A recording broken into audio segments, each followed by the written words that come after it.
오늘은 강의를 시작하기 전에, 여러분들 다 아시고 계십니다만, 지난 28일 날, 국정교과서가 발표가 됐습니다. 그래서 사실 오늘 우리 광복회 임원회의가, 간부회의가 있었습니다. 그 자리에서 이 대책을 어떻게 해야 되느냐, 이런 의논을 했습니다. 근데 오늘 이 자리에서 제가 말씀드리고자 하는 거는, 이제 여러 가지 방법이 있습니다만은, 오늘 이 자리에서는 여러분들 중에서도 이 국정교과서, 역사 국정교과서에 대해서 반대 의견을 가지신 분은 좀 서명을 좀 해주셨으면 싶어서 부탁을 드리려고 이렇게 말씀을 드리는 겁니다. 저희 바른역사 아카데미 첫 강의가 이종찬 전 국정원장님이 우리 대한민국의 건국에 대해서 특강을 하셨습니다. 그래서 여러분들 다 강의를 들으셨고, 어느 것이 우리 대한민국 건국이 돼야 되느냐, 어느 날짜가, 이 부분에 대해서는 여러분들도 잘 아시고 계실 겁니다. 그런데 새로 만든 국정국사 교과서는 대한민국 정부 수립을 48년 8월 15일을 대한민국 정부 수립으로 하는 것이 아니고 대한민국 수립으로 됐습니다. 이미 예고됐었습니다. 근데 사실은 수립과 건국이 하나도 다를 바가 없습니다. 그렇기 때문에 수립이 곧 건국이라고 봐도 전혀 무리가 없으리라고 생각을 합니다. 그래서 이 말만 바꾼, 색깔만 바꾼 말로서 이 국민들을 현혹하고 있습니다. 그러면 이 다음 단계는 48년 8월 15일을 건국절로 하는 것입니다. 48년 8월 15일을 건국절로 제정을 하면은 그 다음에 건국 유공자 예우에 관한 법률이 뒤따라 나옵니다. 그래 되면은 48년 8월 15일 건국에 약간의 공헌이라도 하고 있는 사람은 건국 공로훈장을 받게 됩니다. 그러면 그 건국 공로훈장을 받게 되는 사람들 중에는 친일분자도 굉장히 많습니다. 그러면 친일분자와 애국지사가 똑같이 건국 공로훈장을 받는다는 얘기가 됩니다. 그 다음에 또 하나, 가장 중요한 것은 또 하나는 역사 단절입니다. 대한제국에서 일제강점기, 미군정, 대한민국, 이런 순서로 역사가 놓여져 버립니다. 그러면은 우리 독립운동을 하신 어르신들은 나라도 없는데 독립운동을 함께 돼버립니다. 그러면은 안중근 의사, 이런 분들은 테러리스트가 돼버립니다. 그리고 이거는 후에 여러 가지 후속적인 역사적인 문제를 많이 유발합니다. 이미 강의를 통해서 여러 번 들으셨기 때문에 잘 아시고 계시리라고 생각을 합니다. 예를 들어서 우리나라에서 어떤 정변이 일어났을 때, 북한에서 예를 들어서 어떤 일을 일으켰을 때, 일본에서 예를 들어서 북한에 개입하는 거를 우리가 말릴 방법이 없습니다. 중국에서 들어와서도 중국에서 이북에 진주를 한다고 해도 우리가 할 말이 없어집니다. 왜? 우리나라가 아닌데 똑같이 8월달에 설립되고 8월달에 건국이 되고 9월달에 건국이 됐는데 우리가 간섭할 근거가 없지 않습니까? 이런 여러 가지 후속적인 문제들이 굉장히 많습니다. 그래서 이건 절대 다른 건 몰라도 48년 8월 15일 건국을 양보를 해서는 안 됩니다. 제 생각이 그렇습니다. 많은 사람들이 생각이 그러시리라고 생각을 하고 이 자리에 계신 분들 모두 저와 의견을 같이 하리라고 생각을 합니다. 그래서 설문지를 강의 중에 그냥 뒤로 돌아가면서 돌리겠습니다. 한번 읽어보시고 그냥 서명을 좀 해주시면 감사하겠습니다. 이미 예고된 대로 오늘은 이덕일 박사님께서 우리 남북의 정부 수립 과정을 가지고 강의를 하겠습니다. 여러분들 이덕일 박사님은 익히 잘 아시니까 별도로 소개를 안 하겠습니다. 이덕일 박사님, 네, 박수로 환영해 주시기 바랍니다. 엊그제 국정교과서가 발표됐는데 지금 건국 표현의 문제점은 이동진 지부장님 말씀하셔가지고 다 이제 아실 테고, 그것도 이제 이따 조금 말씀드릴 건데, 저는 이제 고대사 분야를 좀 살펴봤어요. 그러니까 이 고대사에 대해서 언론에서 전혀 안 다루고 있지 않습니까? 뭐냐면, 지금 우리가 식민사학이라고 비판하는 분들이 이제 주류 강단사학이 워낙 많기 때문에 이분들은 이 교과서, 이 국정교과서 지필진에도 들어가 있고, 그 반대하는 척하는 쪽에도 들어가 있어요. 그래서 아마 제가 이분들 전에 막 격렬하게 반대하는 척했는데, 이 나오고 나서 아마 이제 상당 부분 이탈할 거다라고 이 감을 잡고 있는데, 왜냐하면 지금 고대사 분야 서술한 걸 제가 핵심적으로 본 건 세 가지 사항입니다. 하나는 한사군 한반도설, 한사군의 위치로 어디로 써놨느냐. 또 하나는 삼국사기 초기 기록 불신론, 삼국사기 초기 기록을 거짓말로 믿고 있느냐, 사실로 믿고 있느냐. 또 하나는 임나일본부설, 이 세 가지를 임나를 가야라고 써놓지 않았느냐.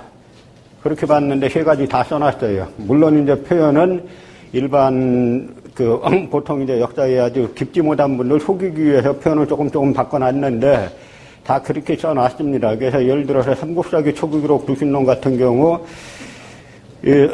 신라사를 쓰면서 그냥 형식적으로 시조 이름 써주고 그 다음에 왕 이름이 누구가 나오냐면 내무랑이 나와요.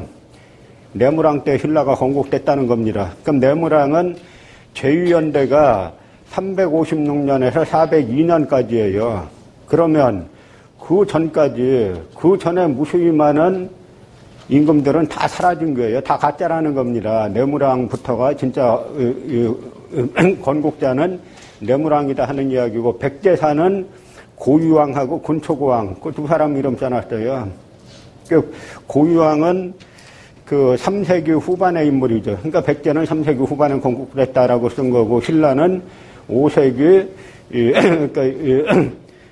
5세기 후반에 건국됐다라고 교과서에서 쓰고 있는 거예요. 물론 이 사람들 국민들 눈을 속여야 되니까 신라는 5세기 후반에 건국됐으면 이렇게는 안 쓰고 내무랑 때 이런 식으로 다 표현하는 겁니다. 그래서 일본인 식민사학자들이 만들어 놓은 삼국사기 불신론을 그대로 100% 추종했고, 또 하나는 제가 가야 항목을 봤는데 가야에 대해서 3세기 이렇게 써놨어요. 시작이.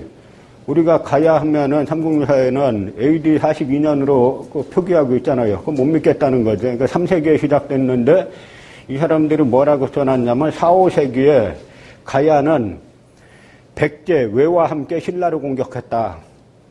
그런 사료 삼국사기 삼국유사에 전혀 안 나오는 얘기예요. 이 사람들이 말하는 여기에서 백제, 왜와 함께 신라를 공격한 가야가 바로 임나를 뜻하는 겁니다. 제가 이제 임나일본부설 비판했다가 재판정 수고했잖아요. 그 임나일본부설 그대로 써놨어요, 지금. 그 사료는 4, 5세기에 가야가 됐던 임나가 됐던 그 백제 왜와 손잡고 신라 공격했다. 전혀 안 나와요. 일본 서기만 갖다가 한 건데 그 왜가 뭐냐 이겁니까? 야마도 본국에서 온 군대라는 거예요. 야마도 본국에서 온 왜가 자기네 가야에 출입한 임나와 함께 백제군을 끌고 신라를 공격했다. 완벽한 임나일본부서로 써놓은 겁니다. 여기다 그냥 고려는 보니까 원산만 북쪽은 고려 땅 아닌 걸로 다 그려놓고, 그러면 윤관이 북벌해가지고 선천령 공엄진이라는 곳에 고려 지경, 고려의 땅이다라는 비석을 세우는데 그 비석 세운 곳이 어디냐면 두만강 북쪽 700리 지점이에요. 그런데 이 사람들은 강원도하고 함경도 다 날려버렸어요.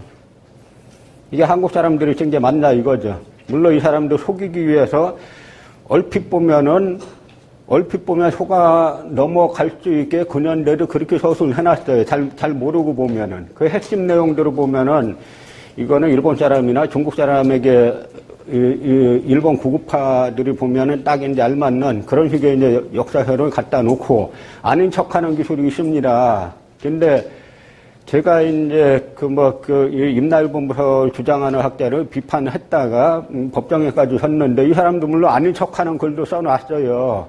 자기 본심도 감춰놨고. 근데 이분이 한번 그 우당 유해영 기념강좌에 초청을 받아갖고 초청했는데, 임나일본부 전공자입니다라고 해가지고 초청했는데, 이종사 원장님이, 아니, 한국에서 임나일본부 전공자라니까 당연히 임나일본부로 비판할 줄 알았는데, 강의 방향이 이상한 거예요. 그러니까 청중이 질문을 하는데, 독도가 어느 나라 땅입니까? 대한민국 청중도 똑똑한 거예요. 임나일본부를 강의하면 이게 있었다는 건지 없었다는 건지 모호하게 하니까 독도가 어느 나라 땅입니까?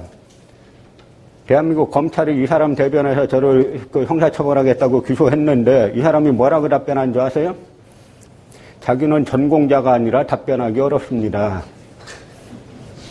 한일 관계사 전공해서 평생 그걸로 정년까지 한 사람이 독도가 어느 나라 땅인 줄 모르겠다라고 할 때, 그게 무슨 뜻입니까? 독도가 어느 나라 땅인지 모르겠다. 자기 전공이 아니라. 그 속마음이 뭐냐 이거예요. 바로 그런 사람들이 지금 수두룩한 거예요. 제가 지금 올 강의는 이제 어떻게 보면 이제 시범 강의인데 내년엔 보다 좀 길게 해가지고 자세하게 그런 부분들, 이 사람들이 진짜 독도 하나만 놓고 독도를 다음 시간에 아마 독도 전문가가 오셔갖고 하실 텐데요. 그때도 놀라운 이야기 많이 들으실 겁니다. 그러면 제가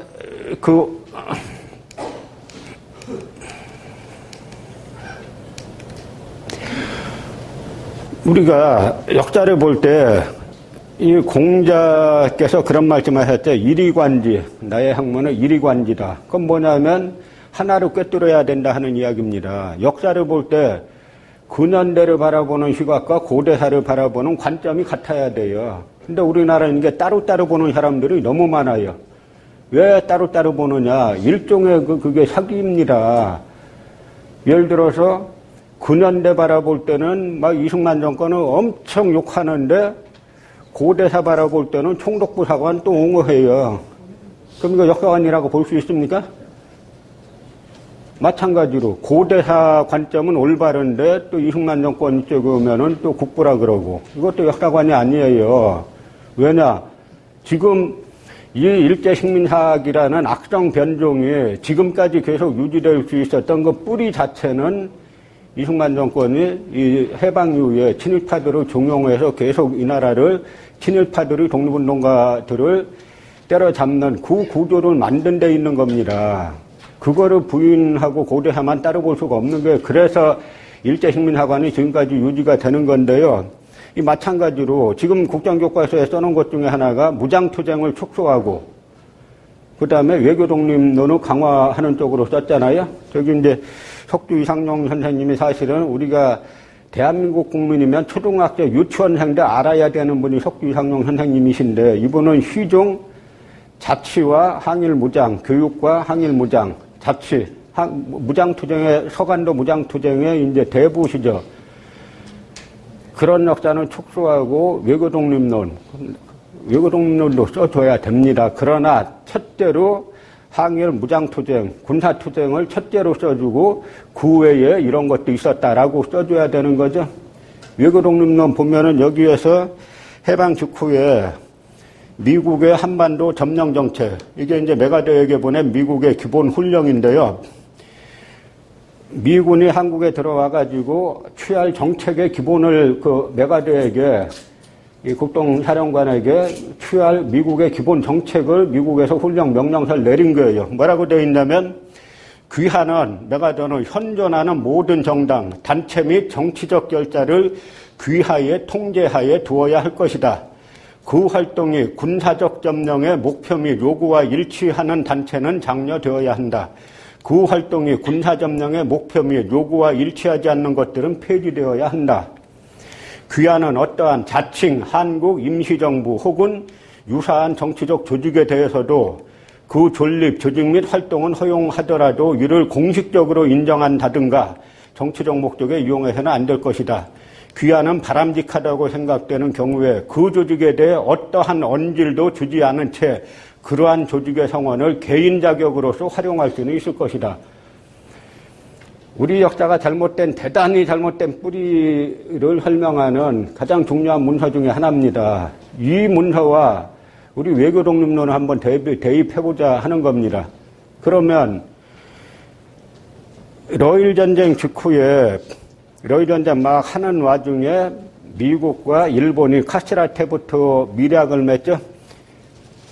미국의 국무장관 테프트와 그다음에 일본의 귀족원 의원 이 카시라와 밀약을 맺는데 그 밀약의 내용이 뭐냐? 미국이 필리핀을 차지하는 대신에 일본은 대한제국 차지한다. 이게 둘이 밀약이에요. 밀약이라 비밀에 붙여졌는데 1924년에 미국의 한 대학 교수가 논문으로 발표했습니다. 그랬더니 바로 그 논문이 실린 그걸 갖다 조선성록부에서 검사로 만들어갖고 반입을 못하게 했어요. 그럼 그 미국에 가가지고 우리나라 좀 독립시켜 주세요. 그게 효과가 있겠습니까? 그러니까 기본 방향이 이 사람들이 교과서 서술한 걸 뭐 외교 독립론 그때 했으니까 써줘야죠. 그러나 무장투쟁을 축소하고 쓰면 안 되는 거예요. 무장투쟁을 더욱 강하게 써주면서 그리고 무장투쟁 외에 이런 활동도 있었다라고 써줘야 되는 겁니다. 그러니까 하나같이 모든 방향이 대한민국의 독립운동을 폄하하고 뭐하고 그걸 깎아내리고 하는 이제 그런 쪽에 모든 초점이 이제 맞춰서 쓰니까 저희가 이제 반대를 하는 건데요. 저는 이 뭐 식민지 근대화론이라 해가지고 일제시대를 찬양하는 사람들, 이 사람들 보면은 이게 이제 일본군이 산 사람을 그냥 매장하는 거예요. 일본군도 웃으면서 쳐다보고 있고, 한 사람 매장하는 건데, 이걸 보고도 좋다라고 하는 사람들 도대체 머리 구조 속에 뭐가 들어있는지, 일본 구급파들 머리 구조가 아니면은 같은 인간으로서 어떻게 산 사람을 갖다 이렇게 다 살아있잖아요. 산 사람을 갖다 상처로 매장해서 죽이는 건데, 이게 남경대학살의 일부인데, 이 남경대학살이 일본 구급파는 없었다라고 주장하잖아요. 무수히 많은 증거 사진들이 있는데도. 그런데요, 일본군이 자체 이 과장 선전한 게 뭐냐면, 일본 황군이 천하무적, 이따 이야기 많이 여러분들 들어보셨죠? 황군 천하무적 어쩌고. 그거 다 거짓말이에요. 일본군은 정규군하고 싸워갖고 이긴 적이 거의 없는 부대예요. 일본군이 잘하는 거는 그냥 기습에서 딱 때리면 그때는 미국도 진주만에 당하지 않습니까? 몰라서 치니까 일단은 당할 수밖에 없잖아요. 그 다음에 정규군끼리 붙으면은 일본은 형편없는 군대인데, 남경학살도 왜 일어나냐면, 남경학살이 처음에는 일본이 이제 만주사변 일으켰을 때, 1931년도에 만주사변 일으켰을 때, 장개석하고 만주의 군벌인 장학량하고 일본이 쳐들어올 거 알았어요. 이때 장학량은 뭐 마약 치료하느라고, 신병 치료하느라고 북경의 협화위원이라는 곳에 입원해 있었는데, 장개석이 일본이 만주 도발하면은 맞서 싸우지 말고 철수시키고 말하자면 이제 UN 쪽에 가가지고 국제연합에 제소하자. 그래갖고 이제 이 장학량 군대가 30만 명 이상이 있었는데 안 싸우고 퇴각한 겁니다. 장학량 군대가 맞서 싸웠으면 그렇게 쉽게 점령 못해요. 그러니까 일본에서는 만주사변에 한번 성공하니까 그냥 자기네가 가면 이길 줄 알고 중일전쟁 시작했어요. 근데 장개석이 만주 내주자 그러니까 내준 거지, 중일전쟁은 장개석이 자기 거 뺏겠다는 거잖아요. 그러니까 중국군이 저항하기 시작하니까 이게 짬이 안 되는 거예요. 그래서 남경이 당시 이제 이쪽 이제 장개석 군대의 국민당 정부의 수도인데, 일본이 포위하니까 저항하다가 장개석이 군대를 뺍니다. 핵심 군대를 어디로 빼냐면 무한으로 빼는데, 무한으로 빼고 성명 발표는 어떻게 하냐면 임시정부로 무한으로 이전하고 그 다음에 중경으로 가서 끝까지 항일 결사 투쟁을 하겠다. 이러니까 일본군이 이 남경도 국민당 군대가 빠지는 바람에 좀 저항하다가 점령했는데, 그럼 전쟁 끝날 줄 알았는데 무한으로 갔다가 무한 점령해봐야 또 중경으로 간다니까, 그러니까 화가 나서 이제 민간인 학살한 게 남경 대학살이에요. 일본군은 그냥 민간인 학살은 세계 1위인데 나치군하고 똑같은 동자들이니까, 이게 당시 일본과 독일과 이탈리아가 파시스트 이 반공 동맹이 있었어요. 그 세 나라가 서로 동맹을 맺어가지고 히틀러 유겐터들, 그 히틀러 소년단들이 저 야스쿠니 신사 와가지고 참배하고 그랬어요. 근데 이 공통 특징들이 뭐냐면 그냥 민간인 학살 잘하는 종자들. 그러니까 러시아 들어왔다가 이게 뭐냐면, 그러니까 일본군들이 이제 이 만주사변 이후에 대성공을 거뒀지 않습니까? 그런데 만주국을 수립했는데 그 만주국을 러시아에서는 인정 안 하지 않습니까? 안 하는데 어떤 문제가 생겼냐면 국경선에 러시아는 원래 옛날 청나라 시대 국경선을 인정하는데 그 국경선하고 만주국 국경선하고 약 4km 정도가 차이가 났어요. 그러니까 일본 군부에서 이 러시아 우습게 보고 들어간 거예요. 말하자면 이제 러시아에서 생각하는 국경선을 넘고 들어갔습니다. 그랬더니 스탈린이 이놈들 잘 걸렸다. 그렇잖아도 언젠가 당시 스탈린과 히틀러가 악마의 약수를 했습니다. 서로가 불가침 조약을 맺었어요. 근데 둘 다 히틀러나 스탈린이나 둘 다 언젠가는 깨질 거를 다 알고 맺은 겁니다. 그런데 스탈린의 고민은 이제 히틀러가 언젠간 쳐들어올 텐데 히틀러가 쳐들어왔을 때 일본 군부, 이 군국주의 같은 이제 이 구구 세력들인데 이쪽이 쳐들어오면은 전선이 두 개가 되지 않습니까? 유럽 전선과 아시아 전선. 그거 우려하고 있던 차에 일본군이 들어오니까 스탈린이 잘 걸렸다 해가지고 주코프 장군을 제독을 보내죠. 주코프 원수를 보내가지고 맞서 싸우게 하니까 일본군 어떻게 된 줄 아세요? 들어간 군대가 해산됐어요. 뭐 맞서 싸우고 뭐고 할 것도 없이 그냥 해체돼 버렸어요. 그게 일본군의 진짜 실력입니다. 그런데 그때뿐만이 아니고 당시 이제 처음에 얄타 회담에서 미영소가 만났는데 우리는 어떻게 봐야 되냐면 미국은 미국의 이익을 위해서 정치하는 거고 국제 정치하는 거고 러시아는 누구의 이익 위해서 하겠어요? 러시아 자국의 이익 위해서 하죠?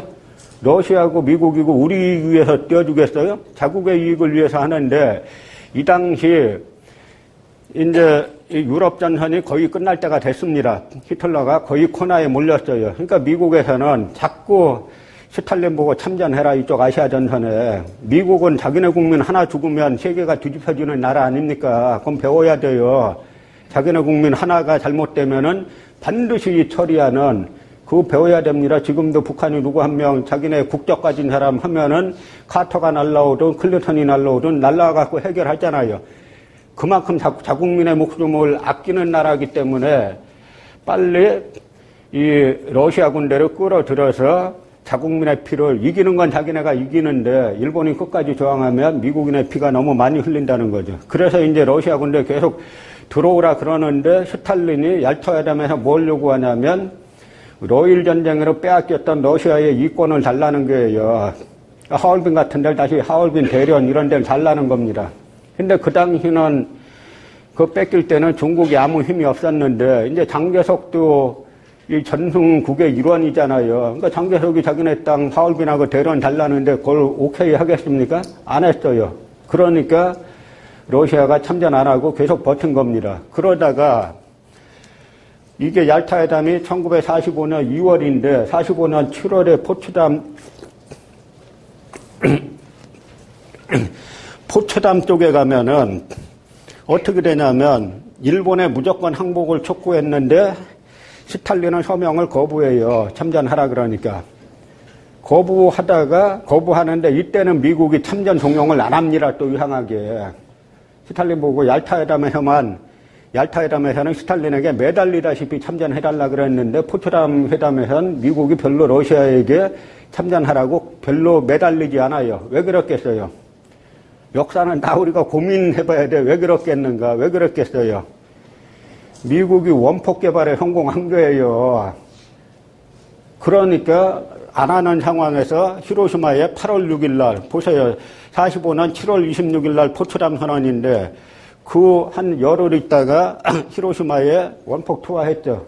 그 다음에 나가사키에 투하했어요. 그러니까 그 나가사키 투하한 날에 러시아가 그냥 참전한 거예요. 그 전에 옛 제정 러시아 시대에 이권을 달라는 요구가 관찰 안 됐는데 나가사키에 원폭 투하되니까 그냥 참전했습니다. 계속 참전 안 했다가 그나마 지금이라도 참전해야 조금이라도 우리가 이익 얻지 않겠냐라고 해서 참전했는데, 이때 우리가 분단된 이유가 뭐냐면 여러 가지 이유가 있지만 그 이유 중에 하나가 이 일본군 자칭 무적 황군이라는 놈들, 무적 관동군이라는 놈들이 너무 쌈을 못 해갖고 이게 분단된 거예요. 사실은 이것들이 좀 버티고 있어야 되는데 소련군 참전하니까 뭐 100만 관동군, 80만 관동군, 천하무적 관동군 떠들더니 그냥 해체가 됐어요. 소련 참전했다니까 그냥 다 부대 자체가 해체돼가지고 싸웠다는 말 못 들어보셨잖아요. 그러니까 미국 쪽에선 이거 큰일 난 겁니다. 이러다가 당시 미국은 아직 저 태평양상에 있을 텐데 이거 보니까 소련군이 관동군 자체가 해체돼 버렸으니까 소련군이 다 먹게 돼 있는 게 한반도 끝까지. 그러니까 미국 쪽에서 부랴부랴 38도선 분할을 제안했는데 미국 당시 국무부 기록 보면은 러스크라는 사람이 그 담당자였는데 그 38도선을 분할을 받아들이는 미국이 38도선 분할하자라고 러시아에 요청했는데 소련에 요청했는데 소련이 그걸 받아들인 걸 보고 놀랐다. 자기는 훨씬 더 남쪽 선을 요구할 줄 알았다. 그래서 이 관동군이 사실은 일찍 항복 8월 15일 그 이전에 일찍 항복을 하든지 아니면은 러시아 참전했을 때 계속 싸웠으면은 분단은 안 되는 건데 이놈들이 너무 싸움을 못하기 때문에 일본군이 그 청산리에서도 연대병력이 들어왔다가 그냥 다 박살나자는 일본군 수준이 그거예요. 지금 자기들끼리 일본이 강해 보이는 건 나중에 할복하는 것 때문에. 저때도 노몬안 들어갔다가 연대장들이 할복해요. 그냥 자기 부대 다 해산되니까 그냥 할복하는 그게 사람들이 보니까 무서워 보이지 않습니까? 자기 배를 갈르니까. 자기 배 갈르는 군대가 무섭습니까? 저하고 싸워서 이기는 군대가 무섭습니까? 그래서 이게 분단이 되고 해방 날이 이제 서대문 형무소에서 추록을 했는데 우리나라 국민들이 심성이 너무 착해요. 사실은 프랑스 같으면 어떻게 했냐면 프랑스는 이 정규군이 연합군이 들어오기 전에 이 드골 이쪽이 프랑스도 이제 드골 이쪽은 민족주의 우파고 이쪽이 이제 말하자면 지금 프랑스 이게 말하자면 이제 보수당의 뿌리고 당시 레지스탕스 좌파 우파 중에 이제 좌파들이 만든 당이 사회당인데 드골군이 들어오기 전에 지방의 레지스탕스들이 비시 정권, 이 나치 여기에 부역했던 사람을 다 죽여버린 거예요. 그래서 지금 그 당시 하도 많이 이게 죽여가지고 지금 통계를 못 내요. 어떤 학자는 10,000명 죽였다 그러고 어떤 학자는 15,000명이라 그러고 누구는 20,000명이라 그러고 그렇게 인적 청산을 했는데 우리나라 국민들은 참 너무 선량해가지고 그걸 당했을 때 그때 그 직후에 악질 친일파들은 다 도망갔어요. 사람들이 무조건 하는 게 아니고 경찰로 있었어도 사람 알지 않습니까? 저 사람은 일제시대 때 경찰로 있었어도 되도록이면 좀 잡혀오면은 빼주려고 노력하고 뭐하고 하는 사람과 더 악질로 한 인물들과 다 알잖아요. 악질로 한 인물들은 자기가 일본이 망하니까 죽었구나 하고 다 도망갔다가 미군정이 오히려 일제시대 경찰 경력자도 군 경력자도 채용하니까 다시 와가지고 이제 정권을 잡기 시작하는 건데요. 해방 공간에 이제 좌우파 정치 세력들이 있는데 이제 좌파 정치 세력은 크게 봐가지고 이제 조선공산당이 이제 두 파가 있었는데 어쨌든 박헌영이 만든 조선공산당이 이제 남로당과 북로당으로 이제 나뉘게 되고 그다음에 중도좌파는 여운형이 만든 근로인민당, 그 다음에 백남훈이 만든 남조선신민당이 있는데, 남조선신민당은 중국공산당 내에서 이제 활동했던 이제 그쪽 사람들이고 또 하나는 독립노농당은 아나키즘 계열 이쪽 사람들이 크게 보면은 그 독립운동의 항일투쟁의 가담했던 그런 이제 좌파 세력들이고, 이쪽에서는 뭐냐면, 우파 쪽에서는 백범 김구 선생이 이끌던 한국독립당, 한독당이 있고, 그 다음에 이승만이 귀국해가지고 만든 독립촉성 중앙회가 있고, 그 다음에 한국민주당, 김성수 계열의 한국민주당이 한민당이라고 불리는 건데요. 그 다음에 중도 우파가 김규식 세력하고, 안종의 국민당, 고려민주당 이렇게 되어 있는데, 우리가 또 하나 뭘 봐야 되냐면, 미국이 전후청산을 어떻게 했느냐, 전후청산을. 국동 군사재판이 있었어요, 여기에서. 유럽에서는 누른베르크 군사재판이 있었고. 근데 국동 군사재판에서 처음에는 미국의 정책이 뭐였냐면, 미국의 아시아 정책 중에 가장 중요한 건 미국이 반공의 보루를 어디로 삼는가, 이게 가장 중요한 겁니다. 거기에 따라서 나머지는 하위로 다 움직이는 거예요. 우리가 미국 착하다, 나쁘다, 그렇게 욕할 필요가 없죠. 미국은 자국의 이익을 위해서 하는 겁니다. 우리는 우리 이익의 관점으로 미국이고 소련이고 바라보면 되는 거예요. 근데 미국이 반공의 보루를 어디로 삼았냐면, 당초에는 장개석의 국민당 정부가 국공내전에서 이길 걸로 예상하고, 중국을 갖다가 반공의 보루로 삼고, 일본 내의 군국주의 세력을 확실히 청산해갖고 민주국가로 거듭시킨다. 이게 이제 미국의 국동 정책이었어요. 대단히 좋은 정책이죠. 그렇게 갔으면은 아마 동아시아 이쪽이 우리 한국사도 다 바뀌었고 동아시아 역사가 많이 바뀌었을 거예요. 그런데 국공내전에서 모두의 예상을 뒤엎고 모택동이 이겨갔잖아요. 이 국공내전에서 모택동이 이긴 거는 어떻게 보면은 기적 같은 현상인데, 왜냐하면 스탈린도 이건 당연히 장개석이 이길 걸로 알고 스탈린은 모택동을 상대도 안 했어요. 장개석하고만 상대하고. 그러나 어쨌든 그런 주제는 이 주제는 다음에 한번 따로 시간 내서 할 이야기인데, 어쨌든 장개석이 지니까 모택동이 이기니까 미국의 군사 정책이 어떻게 바뀌냐, 동아시아 정책이 어떻게 바뀌냐면 반공의 보루를 그다음에 어디로 삼았을 것 같아요? 한국이 아니라 일본으로 삼아요. 그래서 에치순라인 대만하고 한국은 미국의 국동방어선에서 제외된다는 등 하는 말들이 다 나오는 게, 이 역사랑은 제가 아까 말씀드렸다시피 일위관제하는 일관선 상에서 봐야 됩니다. 그래서 미국의 정책이 이제 바뀌기 시작하는데, 그걸 갖다가 역코스라 그래요. 리버스 코스. 그러니까 정책 전환해가지고 그때 감옥에 가 있던 A급 전범들 딱 7명만 석방하는데, 딱 7명만 교수형을 시키고, 나머지 이제 종신형을 선고했다가 대부분 이제 다 풀어주고, 또 미국이 뭐가 있었냐면, 이 전범 출신들 공직 추방령이 있었어요. 이 전범들은 전부 다 공직에서 추방하라라고 추방령을 내려서 다 추방시켰다가, 다시 이제 역혹수 정책에 의해서 감옥에 갇혔던, 사형시킨 7명 외에 감옥에 갇혔던 종신범들 다 석방시키고, 그 다음에 공직에서 추방됐던 인물들을 다 공직에 다시 복직시키게 되죠. 그래서 일본이 지금 구구파가 다시 살아나는 배경도 사실은 미국의 역혹수 정책 때문에 살아나는 겁니다.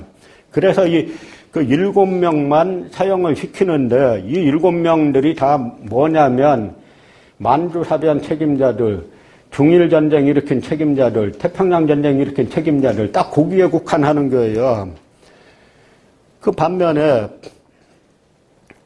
그 만주사변하고 제2차 대전 이쪽만 처벌하고, 대만 및 한국 침략한 전범들은 한 명도 처벌 안 했어요. 그 항목으로는. 반면에 누른베르크 전범재판에서는 프랑스 총독 한스 프랑크, 체코 총독 비렐름 프리크, 동유럽 점령지 관리장관 알프레토 로젠베르크 전부 다 사형시켰어요. 우리도 원래는 어떻게 했어야 되냐면 조선 총독한 놈들 다 사형시켰어야 되는 겁니다. 일본 천황은 말할 것도 없고. 근데 한 명도 처벌 안 했어요. 국동군사재판에서. 그러다가 심지어 731 부대까지도 다 이제 면죄부를 줬죠. 그래서 그 야수쿠니 신사 문제가 왜 나오냐면, 미국이 빈라덴 체포해가지고 죽이고 어떻게 했습니까? 바다에 수장시키죠? 그 미국의 전통 방식이에요. 이 사람들 방식이 있어요. 그건 왜 그러냐면, 유해를 남겨놓으면 그게 또 사람도 몰려들어 할 거 아니에요. 그래서 유해 자체를 없애버리는 게 미국의 전통 그 전범 처리 방식인데 이 7명대 사형시키고 교토만에 뿌렸는데 이 변호사가 코이소 변호사라는 이 사람이 그 6월 일부로 비밀리에 빼돌렸어요. 그러고 나서 이 6월 일부로 비밀리에 안장하는데 나중에 상황이 조금 좋아지니까 이걸 갖다가 이제 공개해가지고 야스쿠니 신사에 그러니까 전범으로 사형당한 7명의 이걸 갖다가 야스쿠니 신사에 묻게 되는데 7명 포함해가지고 옥자한 사람들 뭐 이런 전범들을 갖다 합사하게 되죠. 그러면서 부르는 게 뭐냐면 이들을 갖다가 쇼와 시대의 순난자. 순난자는 뭐냐면 공공을 위해서 의를 위해서 싸우다 죽은 사람들이에요. 이런 전범들을 갖다가 일본에서는 순난자라고 부르면서 야스쿠니 신사에 참배했기 때문에 이 문제가 되는데 그래서 우리나라는 지금도 이렇게 보면은 참 일본 누가 수상이 야스쿠니 신사 어쩌고 저쩌고 하면 우리는 국교 단절 하자고 나와야 돼요. 독도 문제 얘기 나오면 어떻게 해야 되겠어요? 독도 문제 얘기 나오면은. 만약에 한번 이런 생각해 보세요. 독도가 북한 영토다 그러면 일본에서 어떻게 할 것 같아요? 독도가 북한 영토인데 일본이 독도 자기네 거다 그러면 북한 성명서 여러분 대충 예상 가시잖아요. 핵의 불발을 내리겠다는 운동, 쩔어버리겠다는 운동, 막 이렇게 나올 거 아닙니까? 우리는 왜 그렇게 못하냐 이거예요. 우리는 그럼 독도 얘기 떠들면 우리는 대마도 왜 얘기 못합니까?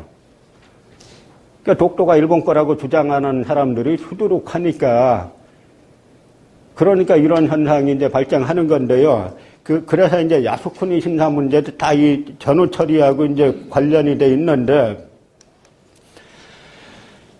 우리가 이제 남북 분단된 원인을 보면은, 이제 이 신탁 통치 제한이 있지 않습니까? 그 신탁 통치 제한이 뭐냐면, 원래 이제 기록들을 보면은, 이 소련하고 미국하고 양자가 한국을 어떻게 할 거냐, 신탁 통치를 둘 거냐, 아니면 신탁 통치 하지 말고, 그 임시정부를 설치할 거냐, 아니면은 신탁 통치 기관에도 임시정부를 설치해가지고, 임시정부에서, 그러니까 한국인들로 구성되는 임시정부에서 모든 걸 하고 신탁 통치는 후견 역할만 할 거냐, 이거 가지고 이제 입장이 갈리는데, 미국은 임정 수립 없이 4대국에 직접 신탁 통치를 제한하고, 소련은 임정 수립하고 조선의 정당 사회단체의 참여를 주장하는 거예요. 그래갖고 제1차 미소 공동위원회라는 게 열리는데, 이때 뭐냐면, 모스크바 이제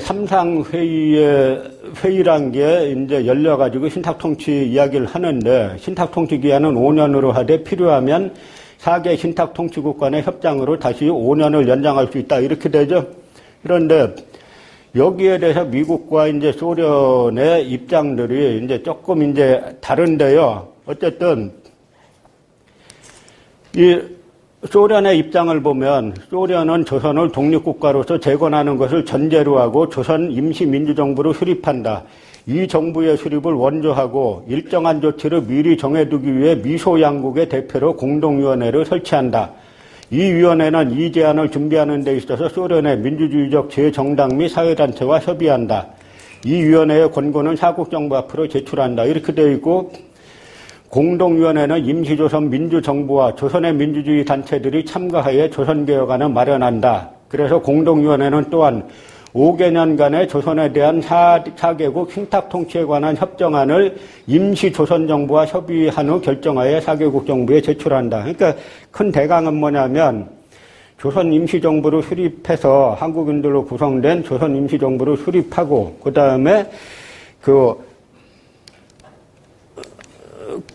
그 다음에 이제 신탁 통치라는 것은 그 배후에 뭐 후견 역할을 하는 이제 그런 것들이 이제 아닌데요.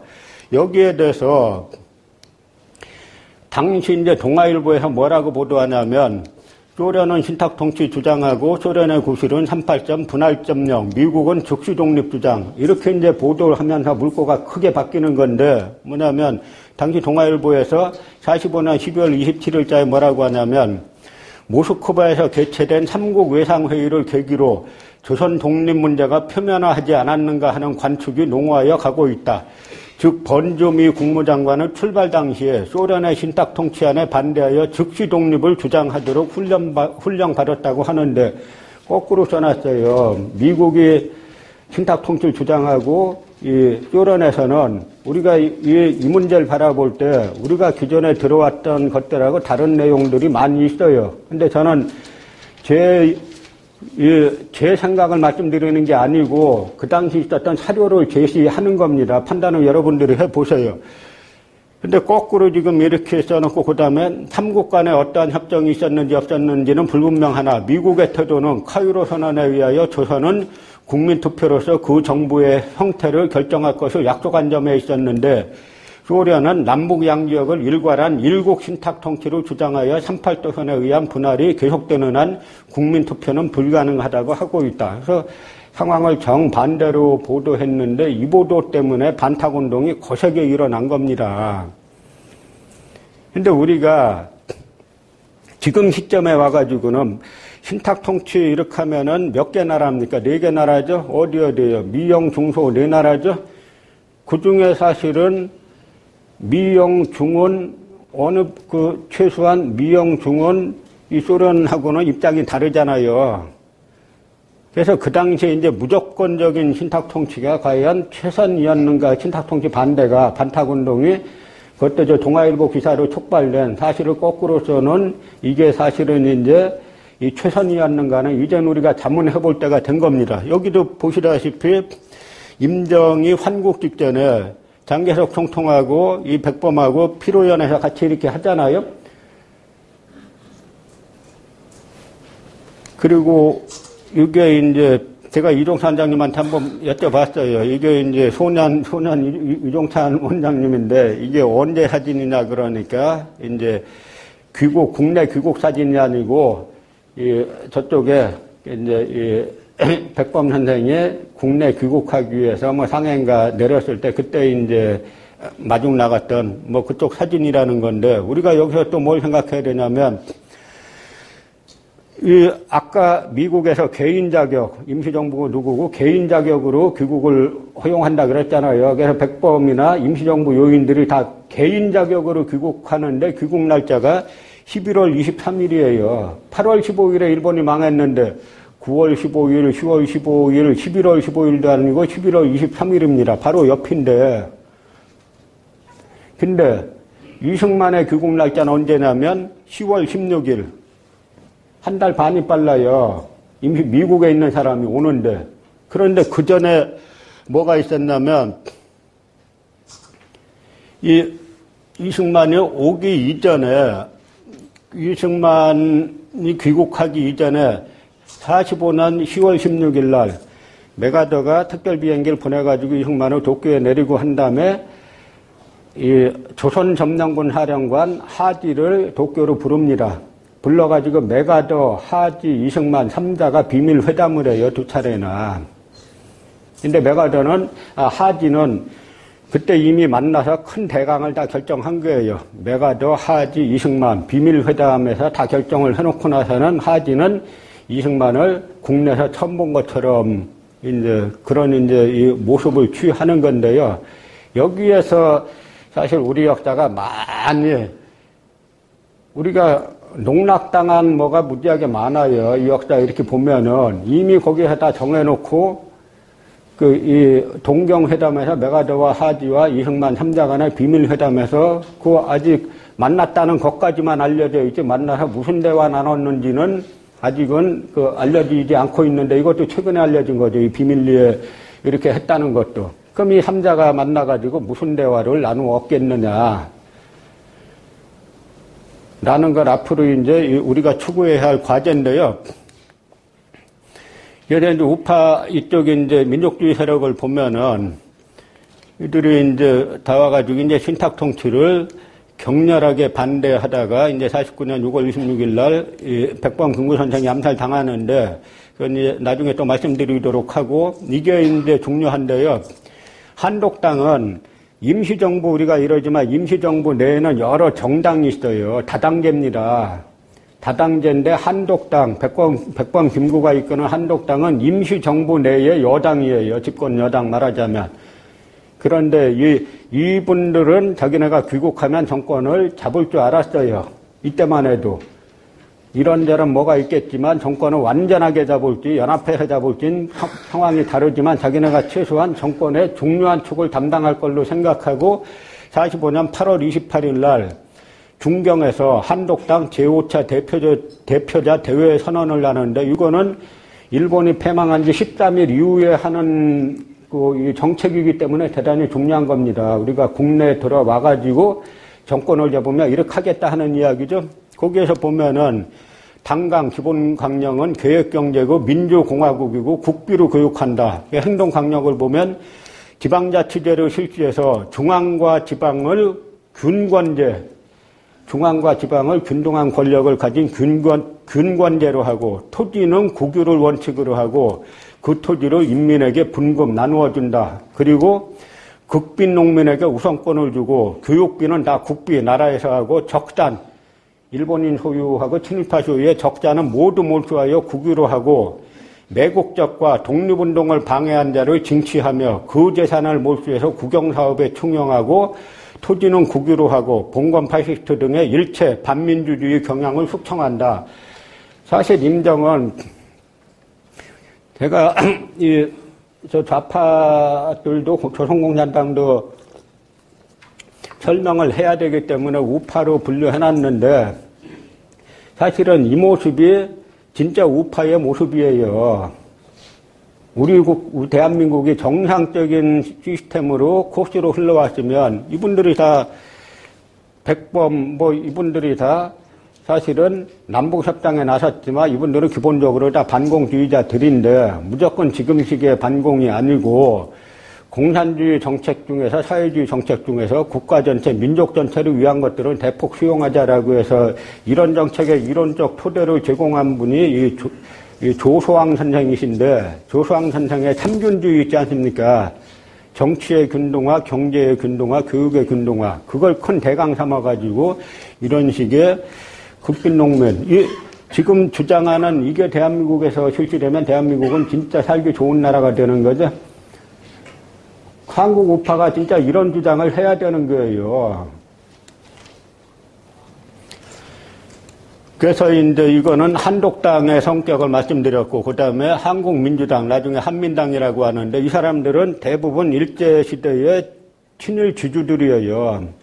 물론 이제 그렇지 않은 사람들도 일본을 섞여 있는데 그렇다 보니까 자기네가 정권 잡겠다고 나오기 어려우니까 처음에는 임시정부로 봉대하겠다라고 해서 임정봉대론을 이제 들고 나오게 되죠. 그런데 이 사람들은 미군정 하에서 사실상 한민당이 여당 역할을 했습니다. 그래서 이 사람들이 군정청의 요직과 검찰, 경찰을 장악해가지고 그 좌익뿐만 아니라 중도 민족 세력을 탄압하는 데 앞장서게 되고 그 다음에 일체의 민족협동전선을 반대하고 친일파 청산 반대하고 토지개혁을 반대하게 되는데 이 한민당 세력들의 일제시대 주요 경력들 보면 다 일제시대 때 국민정신 총동원 조선연맹 여기에 김성수, 민규식, 민영희 아들, 구자옥, 박승직, 백관수, 중추원은 민병덕, 조선인전보국단 다 이제 이쪽 사람들이 대거 이제 자기네가 살아남기 위해 가지고 임정봉대론을 제시하면서 임정이 환국하니까 그다음에 돈 되겠다고 이제 막 나오게 되는데 나중에 직접 정치에 참여하게 되죠. 또 하나는 독립촉성중앙회라는 게 있는데 이건 이승만이 귀국해 가지고 만든 단체인데 처음에는 이름 자체가 독립촉성중앙회니까 당시에 이거를 어떻게 해석했냐면 좌파고 우파고 전부 다 하나의 정당이라기보다는 난립하는 정당을 갖다가 통일하자는 운동으로 생각하고 조선공산당도 처음엔 박헌영 계열도 참여했었어요, 여기에서. 그러다 나중에 이제 다 탈락을 하게 되는데, 그러다가 어떤 일이 발생하냐면 46년 6월 3일에 이승만의 정읍발언이 나와요. 46년 6월 3일에.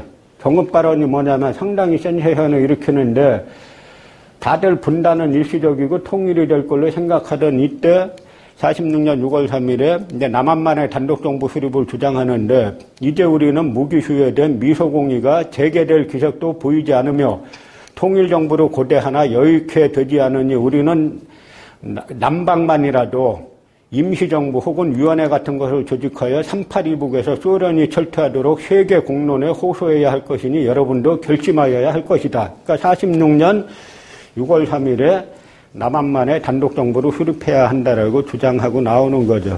난 이 주장이 메가더 하지 이승만 3자 비밀회담에서 이 이야기가 거론이 됐는지 안 됐는지 현재로선 자료가 없으니까 이제 알 수는 없습니다. 그건 단지 이제 여러분이나 저나 이제 추측만 할 뿐인데 이게 남한 내에서 나온 최초의 그 분단 정권 수립하겠다 하는 발언이고요. 우리가 이제 이게 이제 우파 정치 세력을 봤으니까 좌파 정치 세력을 보면은 좌파 정치 세력의 핵심은 조선공산당인데 이 조선공산당은 여러분 다 아시는 이제 박헌영이 당수가 되는 조선공산당인데 조선공산당의 모체는 경성콤그룹이라고 하는 건데요.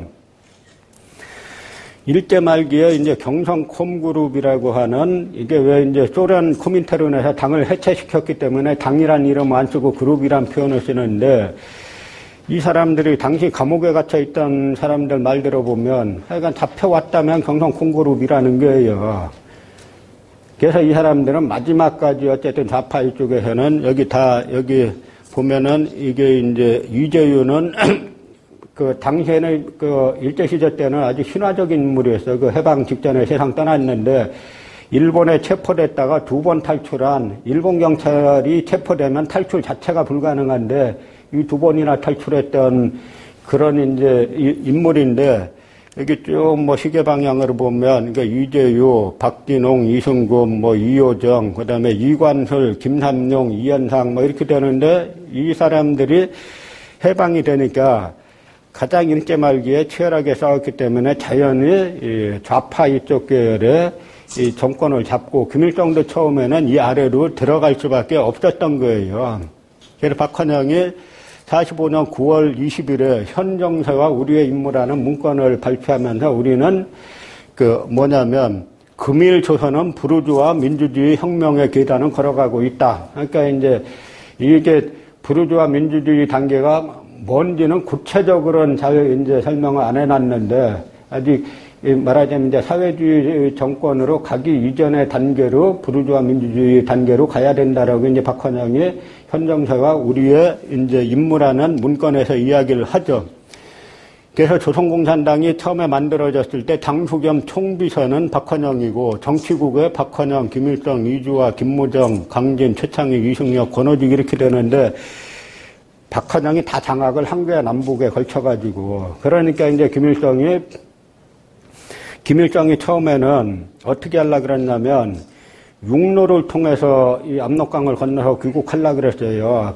그래서 개선장군처럼 귀국하려고 그랬는데 만주가 혼란스러워가지고 그렇게 못하고 할 수 없이 이제 그 소련 군함 배를 타고 원산으로 오지 않습니까? 그래서 이제 스타일 좀 구경하면서 들어왔는데 들어와 보니까 여기는 박헌영 판이에요. 그러니까 1925년에 조선공산당이 만들어져가지고 그때부터 계속 이렇게 오는데 북한에서는 박헌영 하면 미제 간첩으로 몰아 죽였지 않습니까? 그러고 나서는 조선공산주의 운동사에 대해서 북한은 여기보다 더 격렬하게 비난해요. 아주 뿌리부터 비난합니다. 왜 그러겠어요?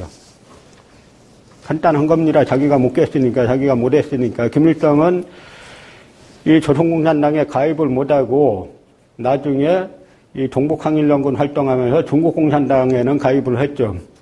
그렇기 때문에 자기는 이제 이쪽 조선공산주의 운동사에는 이제 못 끼다가 그래서 처음에 조선공산당이 만들어질 때 그냥 이게 전부 다 김일성 계열은 김일성 자기 하나밖에 없죠. 이 김무정이나 뭐 이쪽 사람들은 이제 모탁동하고 싸웠던 이제 그쪽 계열들이고 그러니까 김일성이 어떻게 하냐면 이제 1945년 10월 8일에서 10일까지 이북 5도당 열성자 대회라는 게 만들어지는데 여기에서 소위 민주기지론을 제창하고 조선공산당 북조선 분국을 만들어요. 그러니까 뭐냐면 이게 세계 공산주의 역사상 유일한 사례예요. 코민테른에서 일국 일당주의 한 나라에는 공산당이 하나만 있어야 된다라는 거를 국제공산당이라는 코민테른에서 원칙으로 정했기 때문에 어떤 일이 발생했냐면 조선공산당이 만들어졌을 때 일본 총국이 있었고 만주 총국이 있었어요. 그래서 만주에서 활동하던 조선인 공산주의자들은 조선공산당 만주 총국에 들어가서 가입해서 활동했으면 됐는데 이게 코민테른에서 일국일당주의를 주장하면서 관철시키면서 어떻게 하냐면 전부 다 그 나라 공산당에 입당해라. 그래서 이제 조선공산당 만주 총국이 해체가 되고 중국 공산당에 이제 가입하라고 하게 되는데, 근데 원칙을 같은 한반도 내에서 조선공산당 북조선 분국이라는 걸 만들어가지고 김일성을 위원장으로 만드는데, 그러니까 한 나라에 공산당이 두 개가 생긴 거예요. 그러고 거기에서 북조선인민위원회를 설치해서 위원장이 김일성이 되면서 이제는 북한은 김일성이 이제 독주하는 체제가 여기에서 이제 만들어지게 되는 겁니다.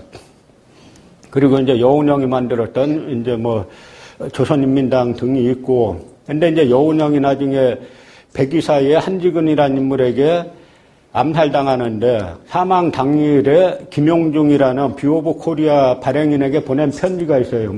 여운형 선생이 보낸 편지가 있는데 그 편지 읽어보면 뭐라고 하냐면, 북조선에서 소련이 극좌파 분자만을 선호한다고 한다면 여기 남조선에서 미국은 반대로 가려 하고 있어.